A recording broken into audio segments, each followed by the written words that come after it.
Yo yo yo, bienvenue dans cette nouvelle vidéo. Aujourd'hui, on va parler de Leila et ses frères, un film réalisé par Saïd Roustahi. J'espère que je le dis bien, sinon je suis désolé. Le même réalisateur qui a fait La Loi de Téhéran, qui est sorti du coup l'année dernière et qui, mine de rien, fait pas mal de bruit. Déjà, je trouvais ça assez étonnant et la distribution du film en France, elle était quand même assez cool et assez intéressante parce qu'il y avait des affiches quand même un peu partout, même dans le métro, etc. Pour un film iranien, mine de rien, ça se note. Et bah, en plus de ça, il a eu quand même des critiques derrière qui ont été pas mal dithyrambique, il a été dans pas mal de tops l'année dernière, etc. C'est un film qui a été vraiment très apprécié. Moi, c'est un film que j'ai trouvé sympathique, plutôt cool et tout, mais sans plus, il m'a pas plus emporté que ça. Je trouvais qu'il avait des défauts qui m'avaient un peu fait quitter le film, etc. Moi, j'ai pas du tout été dans le train de la hype qu'a été La Loi de Téhéran l'année dernière. Faudrait peut-être que je le revoie d'ailleurs, hein, parce que vraiment, encore aujourd'hui, genre une semaine, j'ai vu un pote à moi qui avait mis qu'il avait vu La Loi de Téhéran pour la première fois et il avait adoré, il s'était pris une giga gifle et tout ça. Je vais finir par croire que peut-être que je suis passé à côté, c'est possible.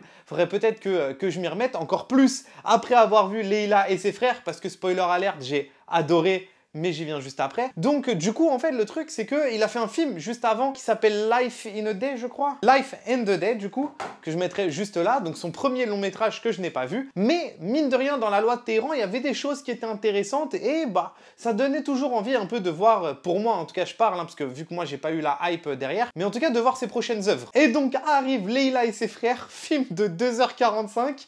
Alors bon, je vais pas vous mentir que mine de rien, vu que j'ai pas été si hypé que ça sur La Loi de Téhéran, voire 2h45, je me suis dit, ah le gamin. Mais la bande-annonce, le trailer que j'avais vu au cinéma, eh ben, il y avait un truc qui me hypait bien. Il y a peut-être quelque chose à faire et peut-être que justement ce que j'ai pas aimé dans La Loi de Téhéran, il y a des chances qui se retrouvent pas forcément dans Leila et ses frères. Donc je suis parti le voir. Bah ouais, quel film!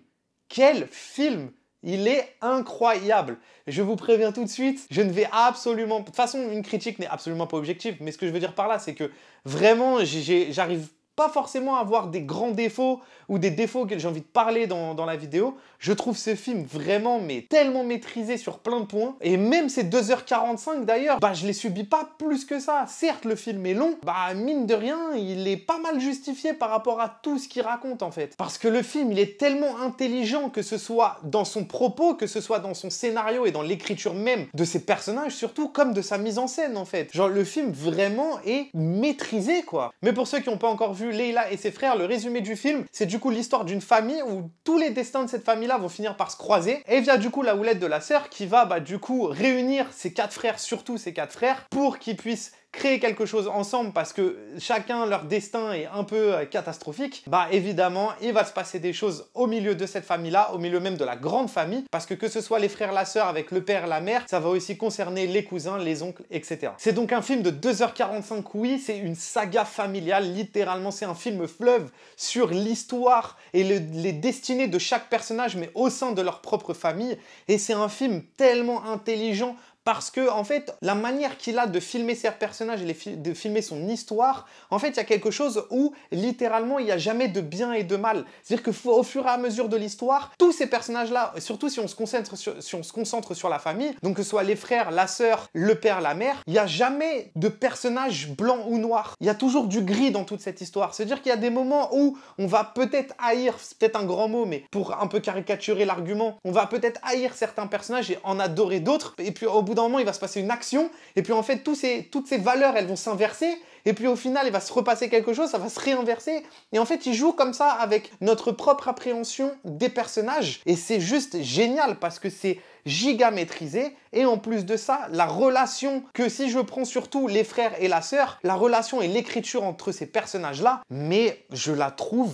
absolument incroyable. Et je la trouve encore plus incroyable parce qu'elle est surprenante à un certain niveau. Je crois que j'en ai parlé dans une vidéo, mais en fait, le fait de voir des films autre que américain ou français, ou en tout cas d'une société qu'on connaît par cœur, on va dire. Parce que mine de rien, on voit tellement de culture américaine que on connaît la culture, en tout cas jusqu'à un certain niveau. Mais quand on va voir des films japonais, chinois, en l'occurrence iraniens, et ben en fait, du coup, forcément, les rapports sociaux sont différents. Et donc, par exemple, si on prend un film de romance, un film d'amour, ou un film avec des potes, et ben forcément, même si c'est la même histoire qu'un film français ou américain, il va être raconté d'une autre manière. Et donc, même si on raconte la même histoire, l'histoire, on va la vivre autrement parce que justement tous ces rapports sociaux sont différents. Et c'est pas du tout un film comme Les Nuits de Mashhad qui est un pur pamphlet à l'Iran. Là, vraiment, c'est un film qui se passe en Iran avec les codes de l'Iran, les codes sociaux, etc., qu'on voit se jouer comme ça et se dénouer au fur et à mesure devant nos yeux, que ce soit surtout d'ailleurs le père avec sa famille, avec les cousins et les neveux, etc. Et du coup, en même temps, et ben en fait, ce que je trouve hyper intéressant, c'est qu'au-delà de voir l'histoire d'une famille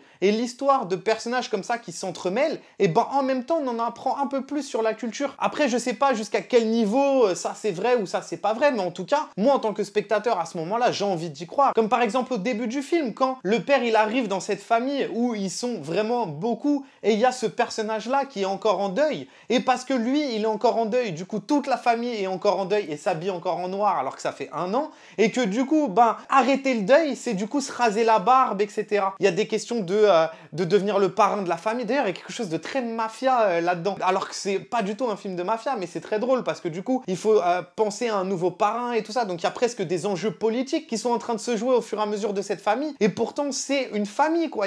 C'est pas un film de genre. Donc, du coup, ça crée des choses qui sont encore plus intéressantes à regarder parce que du coup, on en apprend au fur et à mesure du film. On parcourt en fait, ouais, cette histoire avec plus d'entrain, quoi. En tout cas, moi, personnellement, je parcours cette histoire avec plus d'entrain. Mais qui dit une saga familiale de 2h45 dit forcément que l'écriture des personnages, elle doit être parfaite. Parce que mine de rien, on va passer tout ce temps-là avec cette famille. Et en plus de ça, avec plein de personnages. 4 frères, une sœur, un père, une mère. Mais là, en l'occurrence, je l'ai dit juste avant, mais l'écriture des personnages, c'est, je trouve, la plus grande force de ce film. Et vraiment, moi, elle m'a scotché. Que ce soit le frère qui a des muscles à la place du cerveau, le frère qui est un peu nounours sur les bords et qui vole aussi de la bouffe chez ses parents, que ce soit le frère lâche ou le frère qui fraude, avec en plus de ça une sœur qui vivote au milieu de tout ça, qui a un sacré caractère, avec et surtout une mère qui est effacée et un père qui a un besoin de reconnaissance et qui est d'une écriture incroyable. Il n'y a pas un personnage qui est mal écrit, il n'y en a pas un seul qui écrase l'autre. Et en plus de ça, le réalisateur, il n'oublie jamais ses personnages. C'est franchement d'une force d'écriture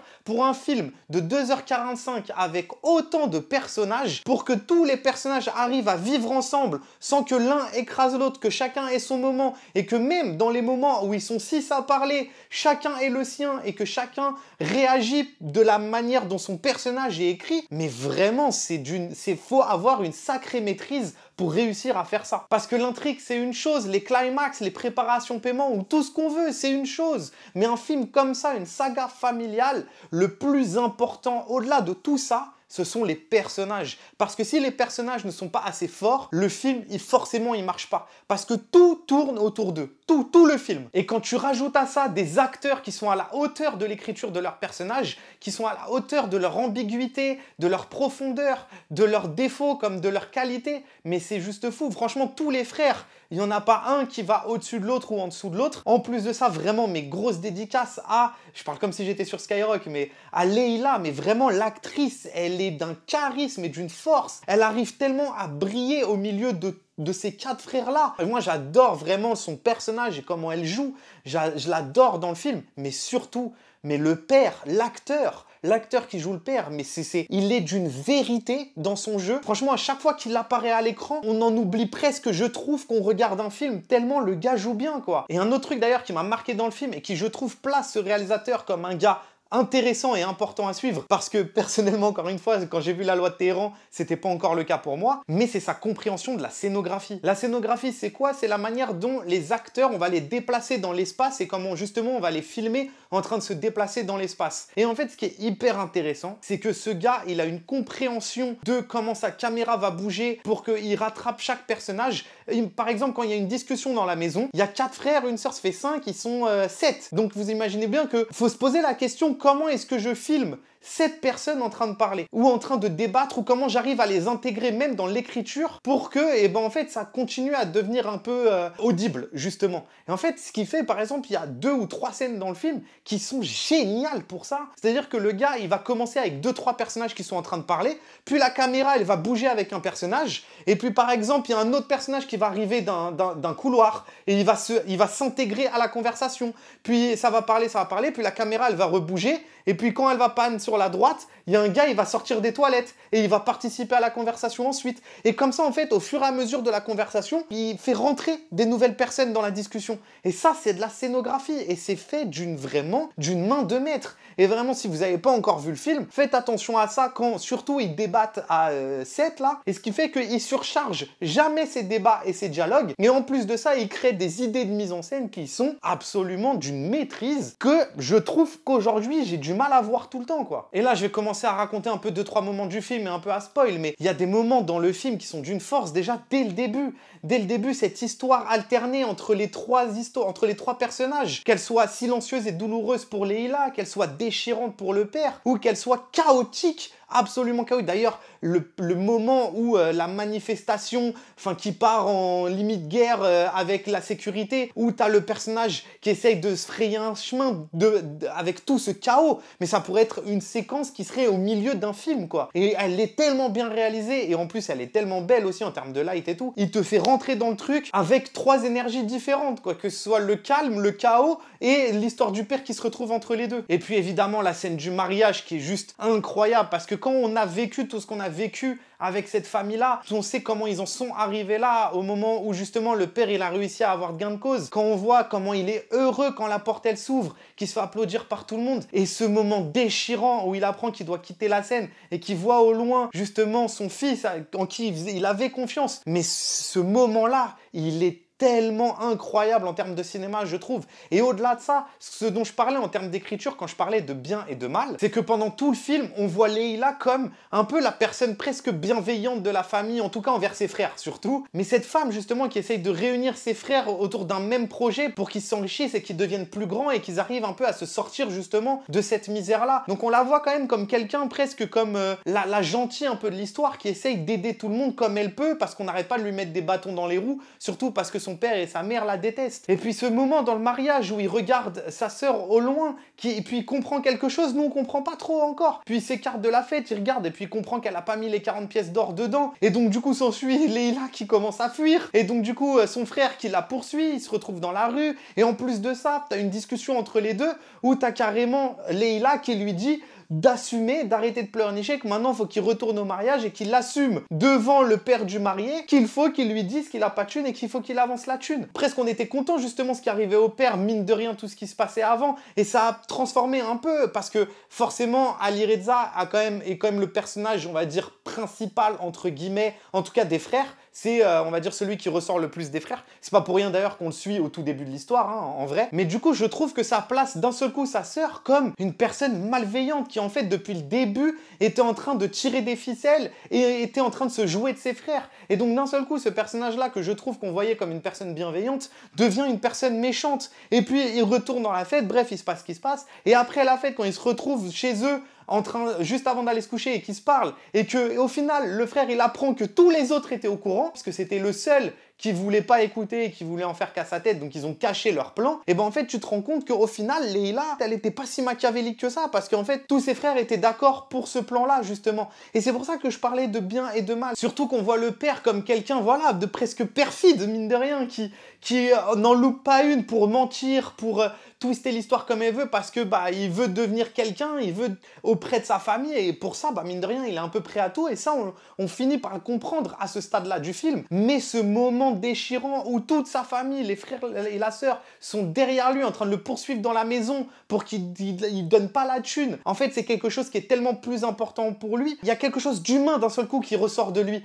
qu'à travers tous ces mensonges et toute cette perfidie, il y a quelque chose d'humain, de naïf et presque d'enfantin d'ailleurs en lui, qui devient et qui du coup le rend touchant. C'est pour ça que quand il rentre dans cette salle-là, quand il est applaudi et qu'on voit la joie qu'il a d'être applaudi par tout le monde, et ben je trouve qu'on y croit et qu'on est avec lui et qu'on ressent cette joie avec lui. Jusqu'à ce qu'ensuite, parce que pendant le film, on comprend qu'il est perfide, et puis du coup on a de la sympathie pour lui, et puis quand ça repète et qu'on apprend que quand il disait qu'il avait hypothéqué la maison, c'était du mytho, et ben tu te rends compte en fait que vraiment il a une perfidie qui est encore plus élevée que celle à quoi on s'attendait. C'est juste incroyable. À chaque fois, il s'amuse à jouer avec tous les personnages, avec tout ce qu'ils sont, tout ce qu'ils représentent, que ce soit leurs défauts, leurs qualités, que ce soit au sein de leur famille aussi, ce qu'ils représentent au sein de leur famille. Bref, vraiment, c'est pour ça que je parlais de bien et de mal, entre guillemets. C'est vraiment les bonnes et les mauvaises actions. Est-ce qu'on est une bonne personne ou une mauvaise personne? Et d'ailleurs, personne n'est une bonne personne et personne est une mauvaise personne dans ce film. Genre, même Ali Reza n'est pas forcément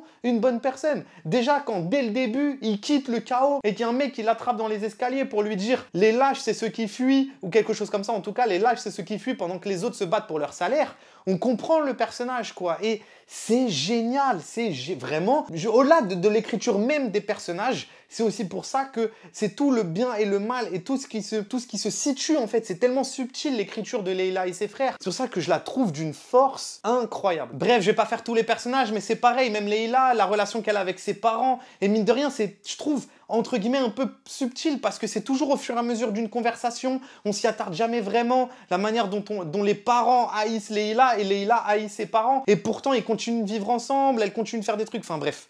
Vraiment, c'est incroyable et c'est comme ça pour tous les personnages de ce film. Les 4 frères, Leila, le père et la mère, quoi.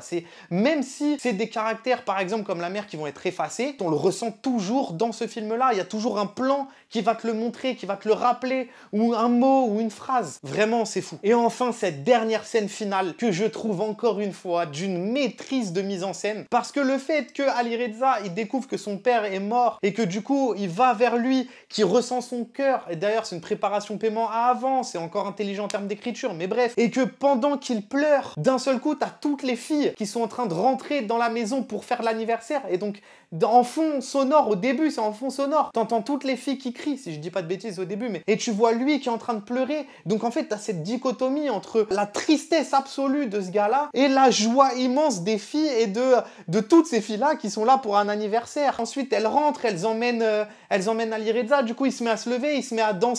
Et pendant qu'il danse, tu sens qu'il pleure. Mais en même temps, du coup, il y a des espèces de, c'est pas, on dirait de la mousse, je sais pas ce que c'est. Toute cette scène-là, elle est d'une ambiguïté jusqu'à la fin qui est d'une maîtrise vraiment que je trouve incroyable. Parce que même jusqu'au moment où il va s'attarder, où il va faire il va user de montage, certes, mais le plan, parce que je pense que c'est le personnage limite le plus intéressant et le plus important de cette scène, c'est la sœur qui regarde, qui comprend que son père est mort et qui le regarde, et qui le regarde longuement, qui a qu'une seule larme qui coule. Est-ce qu'elle est triste? Est-ce qu'elle l'est pas? Ce qui est encore plus fort, c'est que c'est presque libre à interprétation. C'est comment nous, en tant que spectateurs, on a envie de voir cette scène à travers tout ce que le film nous a montré d'eux. Moi, j'aime bien voir le fait que c'est les deux et que, en fait, elle est encore une fois dans une ambiguïté où, d'une certaine manière, contente qu'il soit mort, mais ça reste son père et que tout ce qu'ils ont enduré pendant tout ce film, et ben mine de rien, il y a quelque chose de triste dedans. Et que je trouve que toute cette ambiguïté-là, elle se trouve dans ce plan-là. Le fait qu'elle pleure que d'une larme, qu'elle se soit pas expressif, mais que du coup, il y ait quand même de la tristesse là-dedans. C'est absolument incroyable, vraiment. Je le dis, je le redis, je trouve ce film d'une maîtrise folle. Je vous invite à aller le voir, même si j'ai tout spoil. C'est pas grave. Et puis un dernier truc que j'ai pas dit, le film est vraiment beau, quoi. L'esthétique du film, la lumière, elle est tellement réussie. Je l'ai dit déjà, mais la scène, rien que la scène dès le début, la scène de chaos là, mais elle est tellement belle en termes de lumière. Et tout le film est comme ça, quoi. La maîtrise de la lumière, elle est incroyable. Franchement, ce film, j'ai du mal, en tout cas là pour l'instant, parce que mine de rien, quand je fais cette critique-là, j'ai vu le film hier, c'est toujours un peu le problème des critiques à chaud, mais c'est aussi ça qui peut être aussi marrant jusqu'à un certain point. Mais c'est que pour l'instant, même en y réfléchissant, je sais pas encore ce que je pourrais dire que vraiment je trouvais négatif envers le film. Je dis pas que le film est parfait, c'est pas ce que je suis en train de dire. Mais même, en fait, si je pourrais peut-être trouver des petits détails par-ci par-là, voilà, ça c'est peut-être un peu moins bien et tout ça, mais là, maintenant, actuellement, j'avoue que j'ai pas les idées, en fait. Il y en a certains qui pourraient peut-être reprocher le fait qu'il dure 2h45. D'ailleurs, il y a un autre truc dont j'ai pas parlé, mais même le film est drôle, quoi, c'est un truc de fou. Il y a vraiment des moments où tu rigoles, où t'es pris dans le truc, et puis un moment où t'es un peu plus triste, et tu te rends compte du destin un peu, même la discussion que Leila et Ali Reza ils ont dans l'hôpital, elle est tellement intelligente et tellement bien réussie. Donc en fait, je trouve que même l'humour qu'il y a dans le film, en fait, nous permet de suivre justement ces 2h45 là. Alors forcément, moi elles m'ont pas gêné, honnêtement, pas plus que ça en tout cas. 2h45, ça reste un long film, mais au-delà de ça, moi, elles m'ont pas plus gêné que ça, quoi. Enfin bref, vous avez compris, j'ai vraiment beaucoup aimé ce film. En attendant, eh bah écoutez, nous on se retrouve pour une prochaine vidéo, a priori mardi pour la prochaine, pour cette vidéo spéciale si j'arrive à la faire, parce que pour l'instant c'est pas du tout gagné. En attendant, eh bah écoutez, portez-vous bien, allez au cinéma, et puis à la prochaine. Bang!